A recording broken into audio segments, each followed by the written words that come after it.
Il y a une erreur classique qu'on fait généralement en début d'année et qui peut être très problématique pour tes fichiers Excel. Je parle de l'encodage des dates.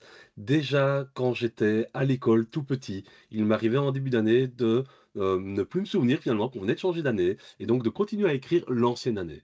Alors, dans le cas présent, c'était pas très grave. Par contre, dans Excel, tu vas voir que ça peut être beaucoup plus gênant et je vais te montrer comment faire en sorte que cela n'arrive pas.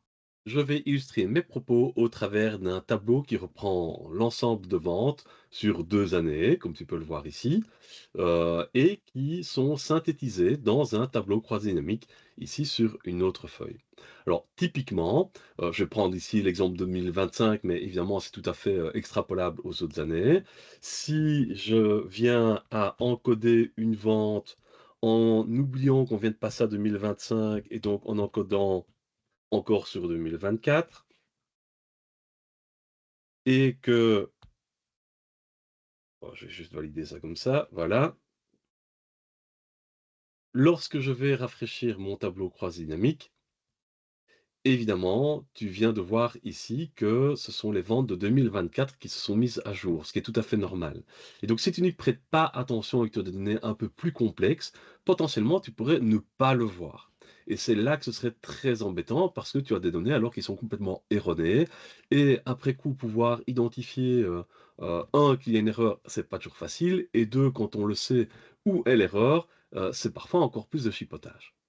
Alors, je suis curieux, dis-moi en commentaire si c'est le genre d'erreur que tu as déjà faite par le passé, que ce soit dans Excel ou pas d'ailleurs, mais je suis persuadé que ça arrive à plus de personnes qu'on ne le pense. Je reviens dans mon tableau de vente, je vais supprimer la ligne que je viens d'ajouter. Alors quand même un petit mot, on est bien d'accord que de continuer à faire un fichier différent par année pour les ventes, ça n'a aucun sens. J'ai d'ailleurs, fait une vidéo sur le sujet il y a pas très longtemps et tu trouveras le lien ici en haut à droite de cette vidéo si tu veux le revoir. Et donc c'était une bonne pratique de bien continuer à encoder mes ventes dans le même tableau par-delà les années. Mais donc évidemment, je dois faire en sorte qu'il ne puisse pas y avoir d'erreur d'encodage. Et pour ça, il y a un outil spécifique à Excel qui s'appelle la validation de données. Et cet outil se trouve dans l'onglet Données, dans le groupe Outils de données. Et tu vois ici le bouton Validation de données. Et donc globalement, validation de données, ça veut dire quoi? Eh bien, c'est un outil qui, lorsqu'on va vouloir valider un nouvel encodage, et donc que ce soit, via Enter, via la tabulation, via le petit v, peu importe, qui va vérifier si une ou plusieurs conditions qui ont été entrées dans la validation de données sont rencontrées. Et si ces conditions ne sont pas rencontrées, eh bien, on ne peut pas alors valider notre encodage. Et donc, c'est en ça que ça permet d'éviter les erreurs d'encodage. En l'occurrence, ici, comment je vais travailler? Je vais sélectionner la colonne sur laquelle je veux mettre ce critère de validation, qui est donc la colonne date, et j'ouvre le menu. Je ne vais pas te passer ce menu complet en détail. Ça prendrait d'ailleurs beaucoup trop de temps de t'expliquer tout ce que je pourrais t'expliquer sur la validation de données. Mais restons sur notre exemple concret. Dans les critères de validation, ici on n'autorise pas tout, on va mettre des contraintes au niveau de date. Et donc dans la première liste déroulante, je viens choisir date. Et donc, en dessous, ici, tu vois qu'il y a plusieurs critères. Je pourrais mettre égal à, compris entre, non compris, etc. Maintenant, il est bien évident que venir inscrire ici une date spécifique, ce sera compliqué puisque d'année en année, mon critère va changer. Je vais donc devoir utiliser une formule. Alors, ce qui pourrait être dangereux, ce serait de considérer qu'on doive absolument encoder la vente le jour même. Et donc de venir mettre une formule ici qui serait égale à aujourd'hui, voilà, comme ceci. Parce que si on fait ça, c'est trop restrictif. Et donc il faut être très attentif à ne pas être trop restrictif, à laisser finalement une marge de manœuvre suffisante. Pourquoi est-ce trop restrictif? Bien, simplement parce qu'il y aura toujours bien un jour ou l'autre où la vente ne pourra pas être encodée le jour même. Typiquement, quelqu'un qui vient alors qu'on est sur le point de fermer, alors qu'on a déjà fait des heures supplémentaires, et puis la personne vient, c'est juste pour signer le bon de commande, et en définitive, on dit bah c'est pas grave, je l'encoderai demain.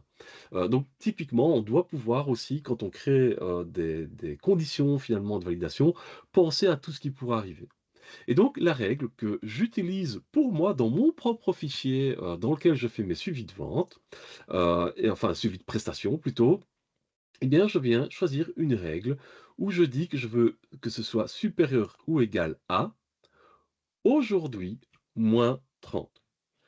Ça veut dire quoi? Ça veut dire que, s'il y a du retard d'encodage, tant que j'ai pas plus de 30 jours de retard d'encodage, il n'y a pas de souci. Alors honnêtement, je ne suis jamais à 30 jours d'encodage de retard, pas de souci, mais c'est le genre de règle qui permet de donner, finalement un confort, supplémentaire et qui pourrait aussi, le cas échéant, permettre, d'encoder des choses dans le futur. Donc typiquement, moi, pour mes prestations, donc on n'est plus vraiment dans le cadre de vente, bah, dès que je sais que je vais devoir fournir une prestation et c'est parfois X mois à l'avance, eh bien clairement, la règle ici, est très bonne pour moi parce qu'il faut que je puisse encoder une date, assez longtemps à l'avance. Par contre, si on est dans le cas, des ventes, a priori, on va pas devoir encoder, des ventes dans le futur et donc ce qu'on pourrait très bien faire alors, ce serait compris entre aujourd'hui moins 30 et ici aujourd'hui. Et donc ça veut dire que si je valide ceci, alors attention, j'ai fait une faute de frappe, donc je vais corriger tout de suite ici dedans. Voilà. Donc si je valide ça, eh bien, toute date qui n'a pas plus de 30 jours et qui n'est pas dans le futur pourra être encodée. Je vais te montrer tout de suite ce que ça donne. Donc imaginons, voilà, si 1, je me trompe, je veux encoder une vente en 2024. J'ai un message d'erreur. Alors, tu vois ici qu'il me dit cette valeur ne correspond pas aux restrictions de validation de données pour cette cellule. C'est un message que tout le monde ne comprendra pas et donc je te montrerai juste après comment tu peux modifier ça. Mais donc, nouvelle tentative. Si je mets une date dans le futur maintenant, j'ai le même problème, ça ne fonctionne pas. Si par contre, je mets, bah, voilà, j'ai eu un petit peu de retard, 31/12/24, bah, ça va fonctionner. Si j'avais essayé avec la date d'aujourd'hui, à laquelle j'enregistre donc le 2/1/25, ça passe également. Donc tout ça fonctionne très bien et la preuve, c'est que quand je viens ici dans mon tableau croisé dynamique et que je vais, l'actualiser, j'ai bien une vente qui est rajoutée ici maintenant en 2025.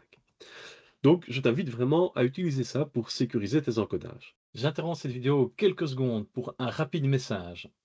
Si aujourd'hui tu es un utilisateur d'Excel débordé qui en a marre de perdre beaucoup de temps sur l'outil, sache que je viens de créer une formation gratuite spécialement pour toi. Pour en profiter, tu as juste à cliquer sur le lien dans la description de cette vidéo et inscrire tes coordonnées pour pouvoir accéder à cette formation. Ne rate pas cette occasion. Et maintenant, retour au sujet principal de cette vidéo.